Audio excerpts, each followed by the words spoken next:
The planet Velnar 7 was the kind of place space travelers only visited if their ships forced them to.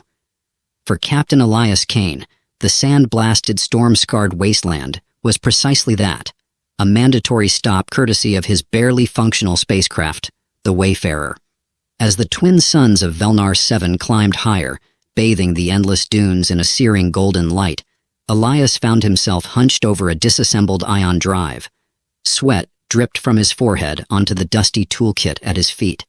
Every click of his spanner was accompanied by a muttered curse, mostly directed at the ship's outdated engineering manual, which refused to explain why the ion capacitor decided to implode mid-flight. "This is why you don't cheap out on spare parts," he grumbled, tossing a burnt-out coil behind him. It landed with a faint thunk, barely disturbing the sand. "Great deal, my foot. The only thing that salvager sold me was a headache." He leaned back, squinting at the sky where electric blue streaks occasionally darted across the clouds. Electromagnetic storms, unpredictable, violent, and excellent at frying navigation systems. This planet was a death trap. And yet, here he was, smack in the middle of nowhere, miles from any sign of civilization or help. Just as Elias was debating the merits of screaming into the void, he heard a noise. At first, it was faint, like the hum of a far-off engine. He dismissed it as the wind, until it grew louder. It had a rhythm, a cadence, almost like footsteps. He turned, hand instinctively reaching for the plasma pistol at his hip. The figure emerging from the dunes was unlike anything Elias had ever seen. Tall and impossibly graceful, the stranger moved with an ease that defied the harsh terrain. She was alien, unmistakably so. Her skin shimmered like liquid opal, catching the sunlight in rippling hues of green, blue, and violet. Her eyes, large, almond-shaped, and eerily luminous, fixed on him with an intensity that made his breath catch. A cascade of dark, metallic hair framed her face, glinting like woven starlight. For a moment, neither of them spoke. Elias had the distinct impression that she was sizing him up, much like a predator, evaluating whether its prey was worth the effort. "Need a hand?" she said at last, her voice smooth and slightly accented. Elias blinked. What? Are you real?" She tilted her head, her expression amused. "Do hallucinations usually ask you if they're real?" "Fair point," he muttered, lowering his weapon. "But you're not exactly what I expected to see out here. Name's Elias Kane, captain of this, well, what used to be a functioning starship." Her gaze shifted to the Wayfarer, and she let out a low whistle. "That's a lot of duct tape for something meant to fly through space." "Hey, it's a classic," Elias shot back defensively. "Or it was before it decided to die on me." The alien woman stepped closer, her movements deliberate, as if testing his reaction. "Call me Thera," she said, crouching beside the disassembled ion drive. "And you're lucky I found you first. This planet's not exactly friendly to outsiders." "Oh, really? I thought the constant threat of death was part of the tourist package." Thera smirked, her opalescent features catching the sunlight. "Cute. Let me guess. You're stranded, low on supplies, and your distress beacon's toast?" Elias rubbed the back of his neck. "Yeah, that about sums it up. You offering to help, or are you just here to mock my ship?" "Why not both?" Thera teased, reaching into a small satchel slung over her shoulder. She pulled out a device that looked like a cross between a scanner and a toaster. "I can fix your ship, but it won't be free." Elias eyed the gadget warily. "And what exactly do you want in return?" Thera's smile widened, revealing slightly pointed teeth. "Let's just say I have a favor in mind. But don't worry, it's nothing too dangerous. Probably." "Probably?" "Relax, Captain. If I wanted to harm you, I wouldn't waste my time talking first." She pressed a button on the toaster scanner, and a soft hum filled the air. "Now, do you want your ship fixed, or would you prefer to spend the rest of your life arguing with sand dunes?" Elias sighed, pinching the bridge of his nose. "Fine. But if this turns out to be some elaborate con, I'm going to be very annoyed." Thera chuckled. "Noted. Now step aside and let me show you how real tech works." Over the next hour, Elias watched in equal parts awe and frustration as Thera tinkered with the Wayfarer. Her hands moved with a precision he'd never seen, her alien tools making quick work of problems he'd spent hours agonizing over. "Could you at least pretend this is difficult?" he asked, crossing his arms. "Why?" Thera replied, not looking up from her work. "I don't want to ruin the illusion that I'm vastly more competent than you." Elias opened his mouth to retort, then closed it again. She had a point.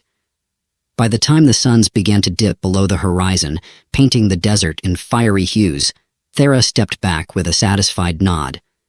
"There, your ship isn't pretty, but it'll fly." Elias stared at her, then at the ship, then back at her. "That's it? No explosions, no last-minute disasters?" Thera's grin turned mischievous. "Don't jinx it, Captain. And remember, you owe me. I'll let you know what I need soon enough." Before Elias could press her for details, Thera began walking away, her silhouette fading into the glowing sands. As the stars began to dot the darkening sky, Elias stood alone beside his patched-up ship, a mix of relief and unease churning in his gut. Whatever Thera's favor turned out to be, one thing was certain. His life had just become a lot more complicated. The morning on Velnar 7 began with the planet's twin suns casting uneven shadows across the dunes, and Elias Kane waking to the sound of an alien woman yelling at him. "Get up, Captain. We've got work to do." Elias groaned, pulling his threadbare blanket over his head. "Thera, it's not even whatever the equivalent of morning is here." Thera stood at the entrance to his ship, arms crossed, an amused smile playing on her lips. "If you want to fly off this rock, you're going to have to hold up your end of the deal." Elias peeked out from under the blanket, one eye squinting at her. "Can't you just tell me what the deal is? Or is suspense part of the contract?" Thera sighed theatrically. "Fine. I need you to come with me to a settlement nearby. Pretend to be my partner for the day." Elias blinked. "Partner like business partner, life partner, or—" Thera's smile turned into a smirk. "Let's call it a mix of the first two and leave it at that. Don't worry, you'll just be arm candy." "Arm candy?" Elias sat up, running a hand through his messy hair. "Lady, I'm a starship captain, not some—" "A starship captain with a broken ship, stranded on a hostile planet," Thera interjected smoothly. "You don't exactly have room to negotiate." Elias muttered something under his breath but hauled himself to his feet. "Fine, but if this ends with me getting thrown into some alien gladiator pit, I'm out." Thera grinned. "Noted. Now hurry up. The locals get cranky if you keep them waiting." The journey to the settlement was, in Elias's words, a comedy of errors. For one, Thera's idea of transportation was a hover sled, a sleek metallic platform with a tendency to wobble unpredictably over the uneven terrain. Elias clung to the edges for dear life as the sled zipped across the dunes, while Thera stood at the helm, her balance impeccable. "Is this thing supposed to feel like it's about to fling me into orbit?" Elias shouted over the wind. Thera glanced back, an infuriatingly calm expression on her face. "Relax, Captain. You'll only fall off if you stop holding on." "That's not as reassuring as you think it is." Halfway through the trip, the sled skidded to a halt, nearly sending Elias tumbling face first into the sand. "What now?" he asked, brushing sand off his jacket. Thera crouched beside the sled, frowning at a small panel that was flashing an ominous red light. "Looks like a grumblebeast chewed through the power conduit." "A what now?" Before Thera could answer, a low guttural sound rumbled behind them. Elias turned to see a creature lumbering out from behind a dune. It resembled a cross between a rhinoceros and a sloth, with thick, wrinkled skin and an unfortunate habit of belching clouds of green gas. "That," Thera said, nodding toward the creature, "is a grumblebeast." Elias wrinkled his nose. "Why does it smell like someone set a garbage fire inside an airlock?" "Because it's marking its territory," Thera said matter-of-factly, "and we're standing in it. So unless you want to make friends, I suggest you grab that toolkit and help me fix the sled." The next 10 minutes were a chaotic mix of Elias fumbling with alien tools and Thera trying to shoo the grumblebeast away by throwing bits of scrap metal at it. When the sled finally roared back to life, Elias didn't wait for an invitation. He leapt onto it and refused to let go until they reached the settlement.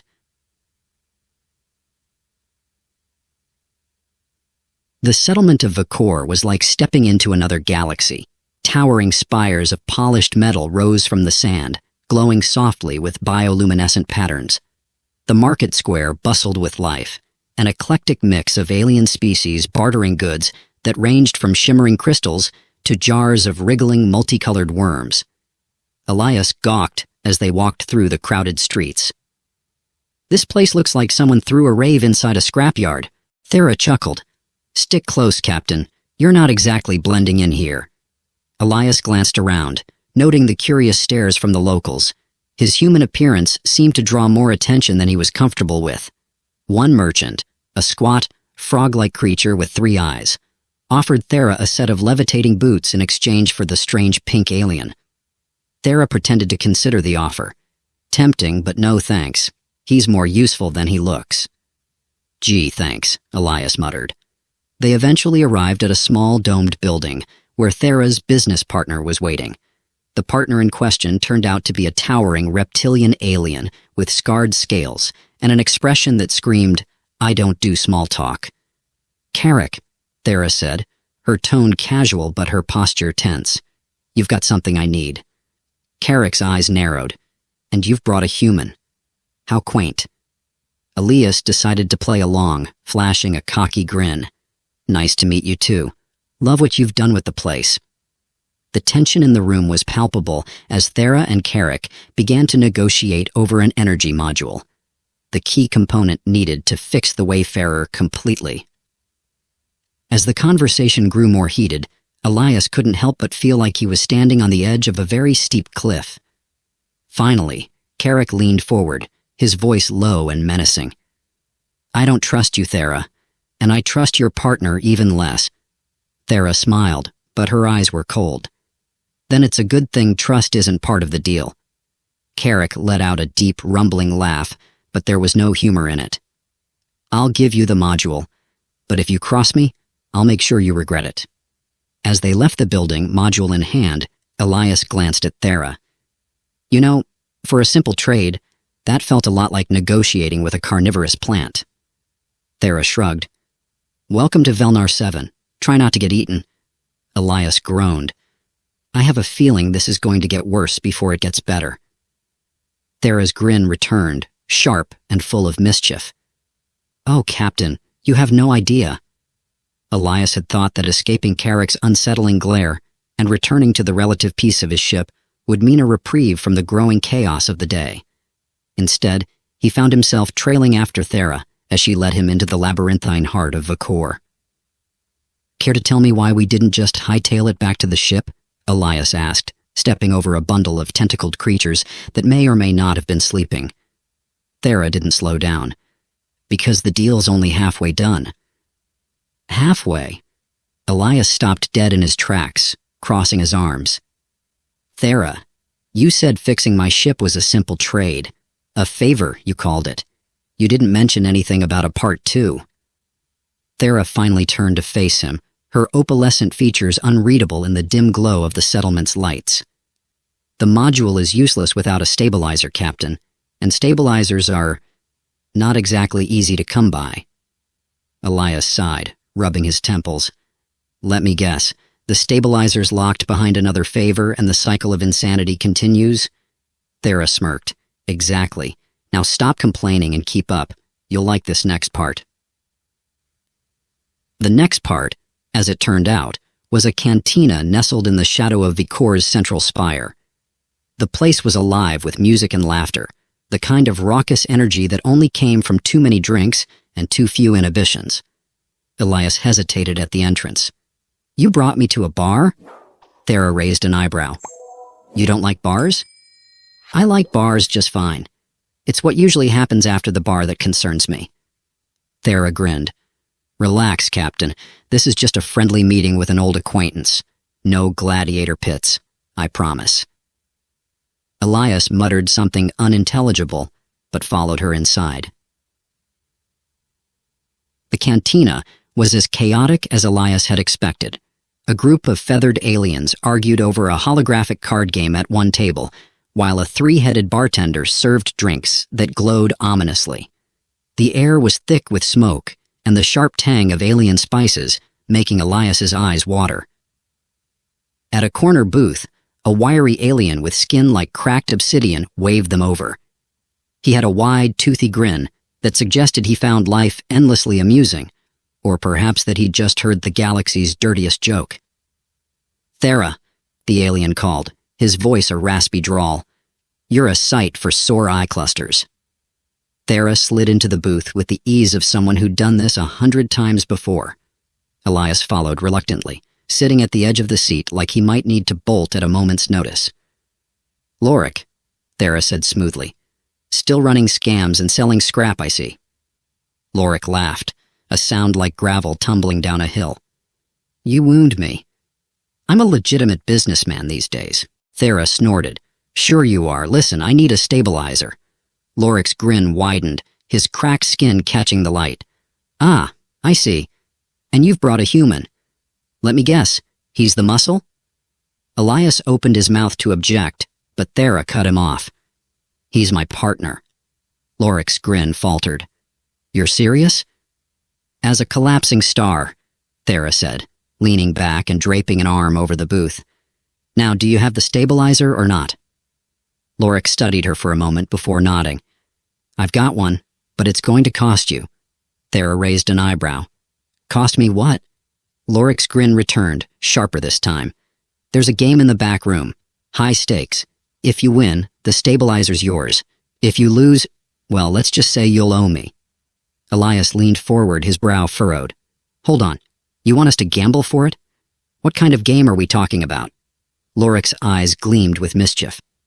"A classic. Zynar's Gambit. Ever played?" Elias groaned. "Of course it's Zynar's Gambit. Why wouldn't it be?" Thera shot him a curious look. "You know the game?" "Let's just say I have a complicated history with it," Elias muttered.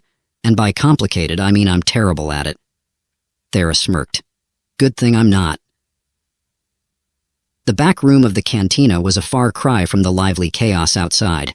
It was dark and quiet, the air thick with tension, as players gathered around a holographic table. The game board was a swirling, ever-shifting array of light and shadow, the rules as opaque as the players' expressions. Zynar's Gambit was less about strategy and more about reading your opponent, something Thera seemed unnervingly good at. Elias watched from the sidelines as Thera took her seat across from Lorik. He tried to ignore the gnawing feeling in his gut, which told him this was a terrible idea. The game began with a flurry of moves, each player deploying holographic pieces that pulsed with energy. Thera's focus was unshakable, her moves precise and deliberate. Lorik, for his part, seemed to revel in the drama, his toothy grin never wavering. "You're good, Thera," he said, placing a piece that sent ripples across the board. "But you've got to tell." Thera didn't blink. "So do you." The game dragged on, the stakes growing higher with each move. Elias found himself gripping the edge of his seat, his heart pounding despite his best efforts to stay detached. Finally, after what felt like an eternity, Thera made her move. A single decisive placement of her piece sent the holographic board into a cascade of light, signaling her victory. Lorik let out a low whistle. "Well, I'll be. You actually beat me." Thera leaned back, a satisfied smile on her lips. "I'll take that stabilizer now." Lorik nodded, reaching into a compartment under the table and pulling out a sleek silver device. "A deal's a deal, but be careful, Thera. Not everyone you play with is as forgiving as I am." Thera took the stabilizer and stood, motioning for Elias to follow. As they left the cantina, Elias couldn't help but shake his head. "You've got a strange way of solving problems, Thera." She grinned. "And yet, here we are, one step closer to fixing your ship." Elias sighed, glancing at the stars above. "One step closer to leaving this insane planet, and not a moment too soon." Thera's smile faded slightly, a flicker of something unreadable passing over her face.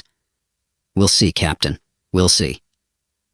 Elias Kane crouched in the shadow of the Wayfarer, tools scattered around him like forgotten puzzle pieces, as he tried to make sense of the alien stabilizer Thera had won in the cantina. The silvery device gleamed in the midday suns, looking far too pristine for a ship as battered as his. "Okay, explain this to me again," Elias said, poking the stabilizer with a screwdriver. "How does this thing work? And more importantly, why does it hum like an angry swarm of bees?" Thera was leaning against a nearby rock, her arms crossed and an exasperated look on her face. "It doesn't hum like bees, Captain. That's the quantum resonance field. It means it's functioning properly." Elias raised an eyebrow. "If properly functioning means it sounds like it's about to explode, I'm going to need a new definition." Thera sighed and walked over, snatching the screwdriver from his hand. "Honestly, how did you make it through pilot school?" "By avoiding the mechanic's exam," Elias quipped. She crouched next to him, her deft hands moving over the stabilizer with practiced ease. "The stabilizer is designed to sync with your ship's core matrix. Once I calibrate it, it'll regulate the power flow and prevent another meltdown. Unless, of course, you decide to push the engines past their limit again." Elias held up his hands defensively. "Hey, the engines were fine until I got shot at by a rogue mining drone." Thera smirked. "Sure they were, Captain. Sure they were." The next few hours passed in a blur of wires, circuits, and sarcastic banter. Elias couldn't help but notice how at ease Thera seemed as she worked, her focus unshakable, even when he accidentally dropped a wrench on her foot. "You've done this before," he said, watching as she connected the stabilizer to the Wayfarer's power core. Thera didn't look up. "You don't say." "No, I mean, you're good at this. Like, really good. Better than most engineers I've met." Thera finally glanced at him, her expression unreadable. "Let's just say I've had a lot of practice. Life on the edge of the galaxy doesn't leave much room for mistakes." Elias frowned but decided not to press the issue. Thera was like a puzzle, one he wasn't sure he wanted to solve just yet. By the time the stabilizer was fully installed, the twin suns were dipping below the horizon, casting long shadows across the desert. Elias stretched, wincing as his muscles protested. "So, we're good to go?" he asked, leaning against the hull of his ship. Thera wiped her hands on a rag and nodded. "The stabilizer's in place, and the power systems are running smoother than they have in years. You're welcome." Elias grinned. "I'd say thank you, but I'm pretty sure I already paid in bruised pride." Thera chuckled, tossing the rag aside. "Don't spend it all in one place, Captain." Just as Elias was about to climb into the ship, a strange sound broke the quiet, a low, pulsating hum that seemed to vibrate through the air. He froze, his hand on the hatch. "Please tell me that's not the ship," he said, glancing at Thera. Her expression had turned serious, her eyes scanning the horizon. "It's not the ship." The hum grew louder, accompanied by a flicker of light in the distance. Elias squinted, trying to make out the source. "What is that?" Thera's voice was calm, but there was an edge to it. "Trouble." The source of the disturbance revealed itself moments later, a massive, insect-like machine hovering just above the dunes. Its segmented body glowed faintly, and its legs ended in sharp metallic points that glinted menacingly in the fading light. Elias stared at it, his mouth dry. "Is that a giant robot bug?" Thera grabbed his arm, pulling him toward the ship.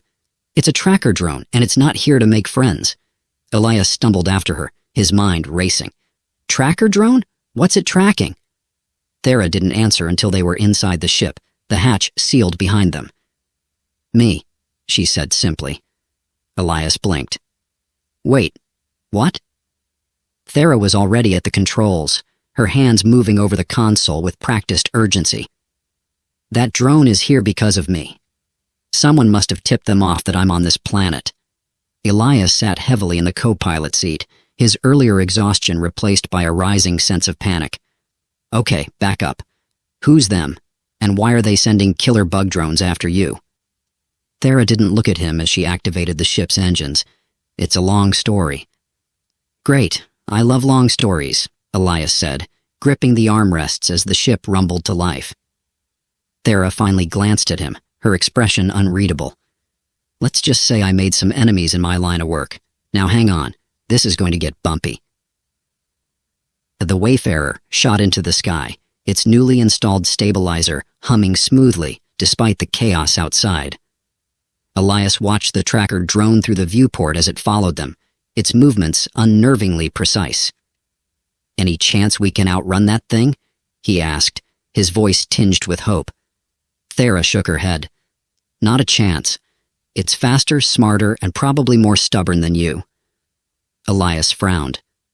"Hey, I'm plenty stubborn." Thera smirked despite the tension. "Noted. Now strap in. I'm going to try something." Elias barely had time to buckle his harness before Thera banked the ship sharply, sending it into a steep dive toward the desert below. The tracker drone followed, its glowing body a blur against the darkening sky. "What are you doing?" Elias shouted, clutching the console for support. Thera's grin was sharp and feral, leveling the playing field. The ship skimmed the surface of the dunes, its engines kicking up clouds of sand. Thera guided it with precision, weaving through rocky outcroppings and jagged cliffs. The tracker drone stayed on their tail, its metallic legs slicing through the air with unsettling speed. Elias watched as Thera brought the ship dangerously close to a narrow canyon. "Tell me you know what you're doing." "Of course I do," Thera said. "Mostly." "Mostly? Relax, Captain, trust me." Elias groaned. "That's what you said last time, and now we're being chased by a giant bug." Thera laughed, the sound unexpectedly light. "Fair point, but this time I've got a plan." The canyon walls closed in around them, the ship's thrusters echoing off the stone. Thera kept the ship steady, her focus unshakable. "Almost there," she muttered. "Almost where?"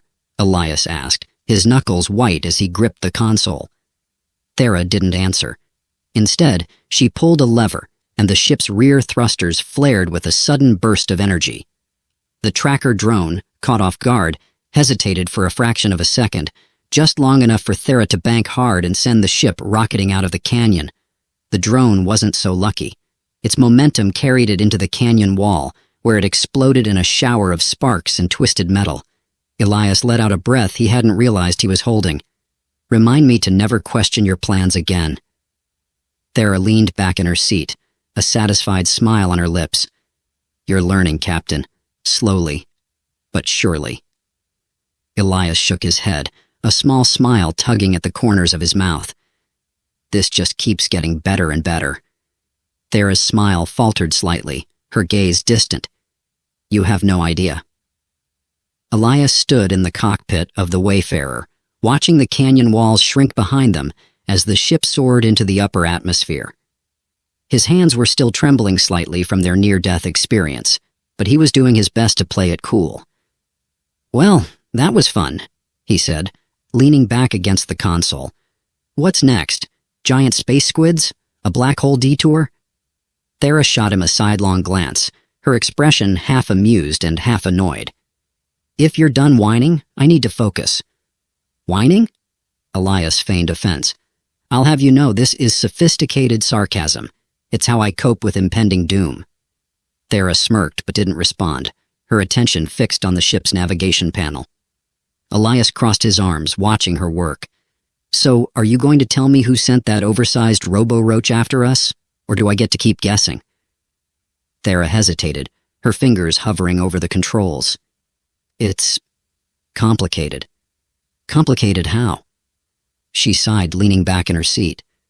"Let's just say I've crossed paths with some powerful people, and they don't take kindly to being outsmarted." Elias raised an eyebrow. "Outsmarted, huh? What did you do? Hack their bank accounts? Steal a priceless artifact? Blow up a moon?" Thera glanced at him, her lips twitching in what might have been the ghost of a smile. "Not a moon, but you're not far off." Elias groaned, running a hand through his hair. "Great, I'm partnered with a fugitive mastermind. This is exactly how I pictured my week going." And despite the tension, the hum of the stabilizer gave the Wayfarer's flight a sense of ease it hadn't had in years. The ship glided through the atmosphere, its systems purring like a contented cat. Elias couldn't help but admire Thera's handiwork, even as he tried to wrap his head around the growing mess he'd stumbled into. "So, what's the plan?" he asked, breaking the silence. Thera tapped a few buttons, bringing up a holographic star map. "First, we put some distance between us and Vikor. Then we find a safe place to lay low while I figure out our next move." Elias frowned, studying the map. "Define safe place. Because the last time I trusted you, I ended up in a death race with a killer drone." Thera rolled her eyes. "Safe, as in somewhere they won't think to look for us, and somewhere we can refuel, resupply, and regroup." "Sounds simple enough," Elias said, leaning closer to the map. "Where are we headed?" Thera hesitated before pointing to a small, unassuming star system on the edge of the map. Elias squinted at the name. "The Orithis Cluster? Never heard of it." "Exactly," Thera said. "It's a forgotten corner of the galaxy. Barely any traffic, no major settlements, and plenty of places to hide." Elias leaned back, crossing his arms. "You've got this all figured out, don't you?" Thera's expression turned serious. "Not all of it, but enough to keep us alive. For now." The journey to the Orithis Cluster took several hours, giving Elias plenty of time to stew in his own thoughts. He couldn't shake the feeling that he was in way over his head, and that Thera wasn't telling him everything. To pass the time, he wandered down to the cargo hold, where Thera was sorting through a collection of salvaged parts and supplies. "What you doing?" he asked, leaning against the doorframe. "Inventory," she replied without looking up. "Exciting stuff." Thera shot him a glare. "It's necessary, unlike whatever you're doing right now." Elias grinned. "I'm providing moral support. You're welcome." She shook her head, but there was a faint smile on her lips. After a while, Elias decided to try a different tactic. "So, tell me about this Orithis Cluster. What makes it so special?" Thera paused, her hands stilling over a pile of parts. "It's unique, a place where the usual rules don't apply." "Cryptic," Elias said. "I like it. Care to elaborate?" She sighed, sitting back on her heels. "The Orithis Cluster is full of anomalies, strange energy fields, gravitational distortions, planets that don't follow standard orbital mechanics. It's like the galaxy's little pocket of chaos." Elias raised an eyebrow. "Sounds charming." "It's dangerous," Thera said, her tone serious. "But it's also the perfect place to disappear, if you know how to navigate it." Elias frowned. "And you do?" Thera didn't answer right away. When she finally spoke, her voice was softer. "I've been there before, a long time ago." Elias studied her, noting the faraway look in her eyes. "Something tells me there's more to this story." Thera shook her head, standing up and brushing off her hands. "Not now, Captain.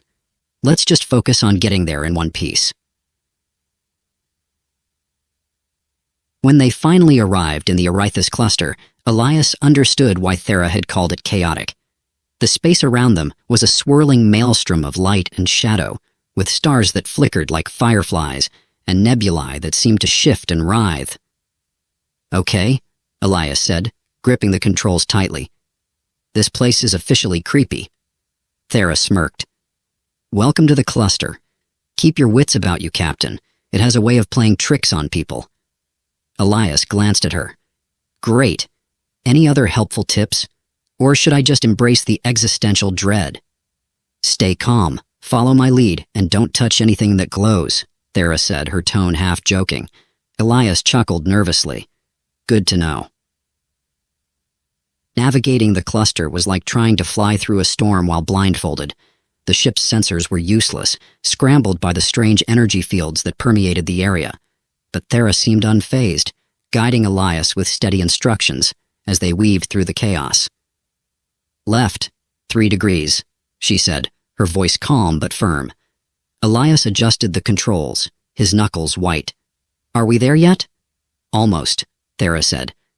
A few tense minutes later, they emerged from the chaos into a pocket of calm, a small, uncharted planet with a shimmering blue atmosphere. Elias let out a breath he hadn't realized he was holding. "Please tell me this is it." Thera nodded. "This is it. Welcome to Arithis 7. For now, it's home. Elias stared at the planet below, a mixture of relief and apprehension washing over him. Let's hope it's friendlier than it looks. Thera's smile was faint, but genuine. Don't worry, Captain. I've got your back. Elias couldn't help but smile in return. Well, that makes one of us. The landing was smoother than Elias had expected, given the chaos they'd just flown through. The Wayfarer settled on Arithis 7's surface with a soft hiss, its stabilizer humming contentedly. The planet's surface was bathed in a bluish hue, the air thick with an eerie luminescence that seemed to come from everywhere and nowhere at once. Elias stepped out of the ship, his boots crunching against what looked like sand, but shimmered like glass. He adjusted his jacket, squinting at the strange, undulating terrain. Well, this place is weird. Thera joined him, her gaze scanning the horizon. Weird is good. Weird means they won't follow us here. Elias glanced at her. You seem awfully confident about that. Do tracker drones have a thing against neon deserts? Thera smirked. No, but their handlers do. Arithis 7's energy fields scramble most tracking tech. It's why this place is off the charts, literally. Elias nodded slowly, kicking a small, glowing pebble with the toe of his boot. Handy. Also unsettling. I give it a 5 out of 10 for charm. Noted, Thera said dryly. Now, let's set up a perimeter and make sure we're actually alone.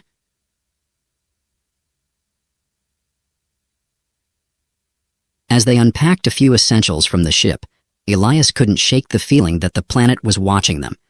The shifting hues of the landscape seemed to pulse in rhythm with his movements, and the air carried a faint, melodic hum that made his skin crawl. You've been here before, right? He asked, trying to sound casual. Thera paused, a small, uncharacteristic hesitation in her movements. Once, a long time ago. Elias leaned against a crate, arms crossed. You keep saying that. Care to elaborate? Or is mysterious vagueness part of your charm? Thera shot him a look, but there was a flicker of something in her eyes, something Elias couldn't quite place. This planet has history. Let's leave it at that. History, Elias repeated, raising an eyebrow. That's specific. Thera didn't respond, instead focusing on adjusting a handheld scanner. And the scanner beeped softly, and Thera frowned at the screen. Strange. The energy readings are stronger than I remember. Is that a good thing or a bad thing? Elias asked. Thera tilted her head. Depends. Could just be natural fluctuations. Or what? She glanced at him, her expression unreadable. Or something, or someone, might be amplifying them. Elias groaned, running a hand through his hair. Great. So much for lying low. Thera smiled faintly. Relax, Captain. We're not in immediate danger. That's comforting, Elias muttered, because immediate is the best kind of danger. As the suns dipped lower in the sky, casting long shadows across the shimmering terrain, Thera led Elias to a small outcrop of crystalline rock that overlooked a shallow valley. See that? She said, pointing to a cluster of structures partially buried in the sand. Elias squinted. Are those buildings? Ruins, Thera said. This planet used to be home to a civilization. They disappeared centuries ago, but some of their tech still works. Elias glanced at her. Let me guess. You're planning to borrow some of it? Thera smirked. Borrowing implies I'll return it. Of course, Elias said, rolling his eyes. And I suppose you have a plan to get down there without setting off any ancient alien alarms. Thera's smile widened. Trust me, Elias groaned. Famous last words. The journey to the ruins was surprisingly uneventful, though Elias couldn't help but feel like the planet itself was holding its breath. The closer they got, the louder the faint hum in the air became, resonating in his chest like a low drumbeat. This place gives me the creeps, he said, stepping over a jagged piece of crystal. Thera glanced back at him, her expression calm. Good. It means you're paying attention. Elias snorted. Great. I'll add mild paranoia to my skill set. The ruins were more intact than Elias had expected. The buildings, if they could be called that, were made of a strange translucent material that seemed to glow faintly in the fading light.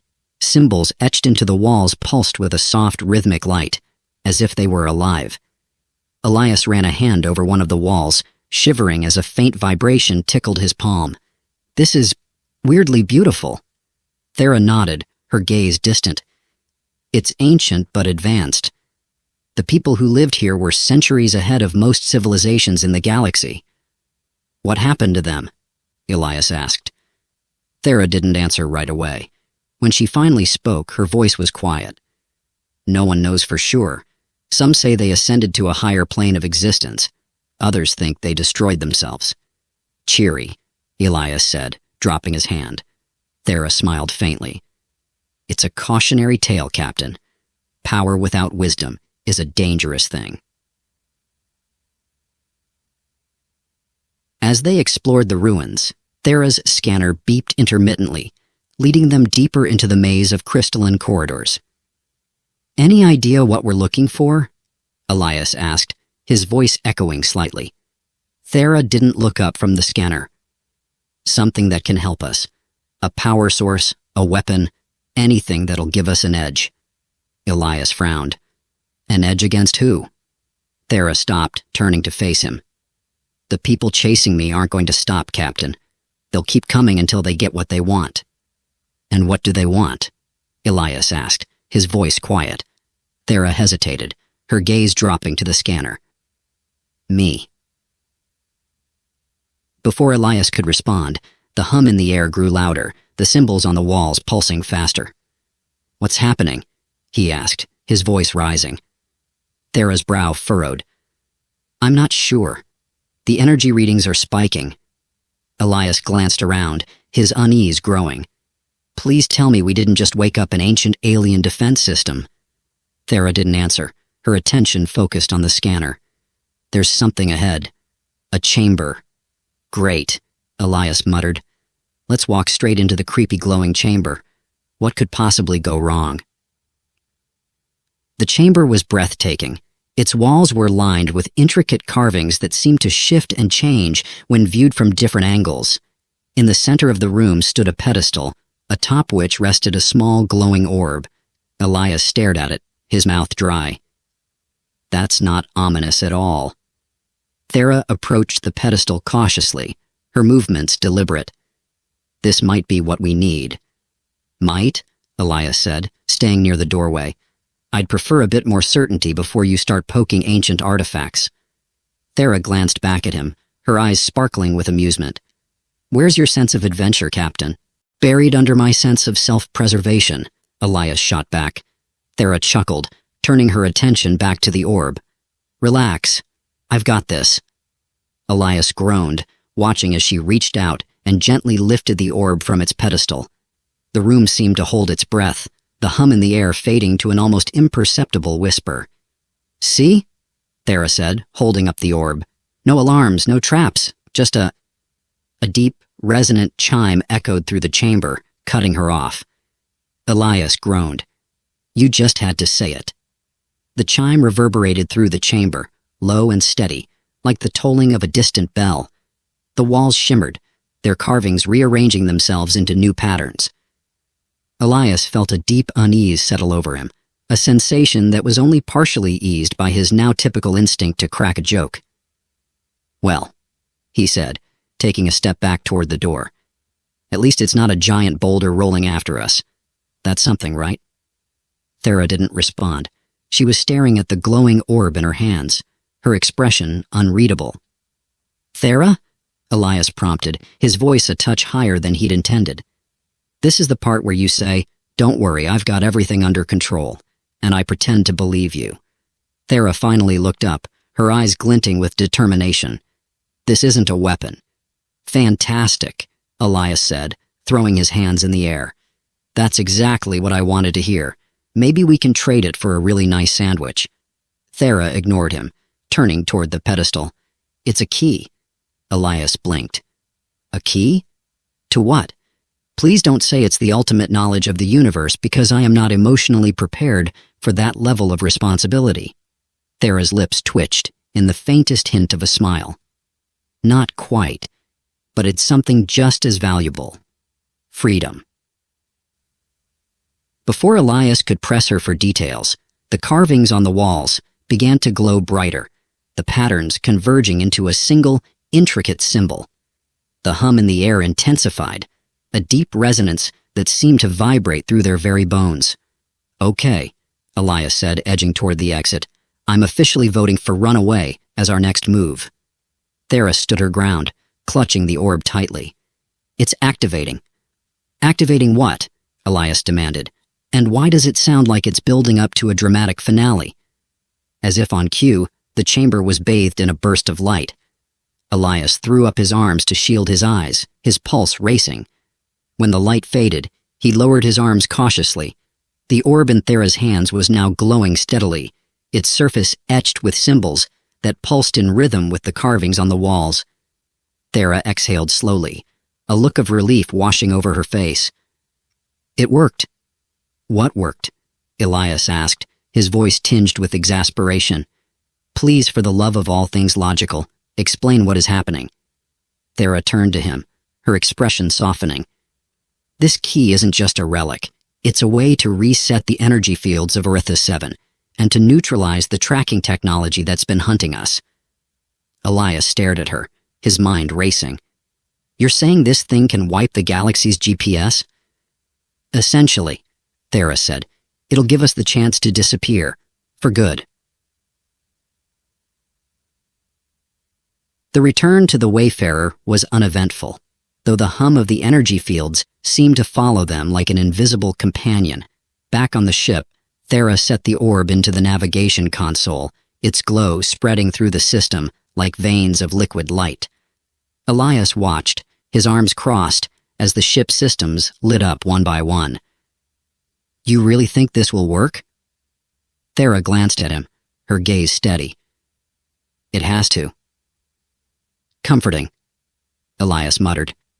The ship shuddered slightly as the orb interfaced with its systems, and the hum of the stabilizer took on a deeper, more resonant tone. Thera's hands flew over the controls, her movements precise and efficient.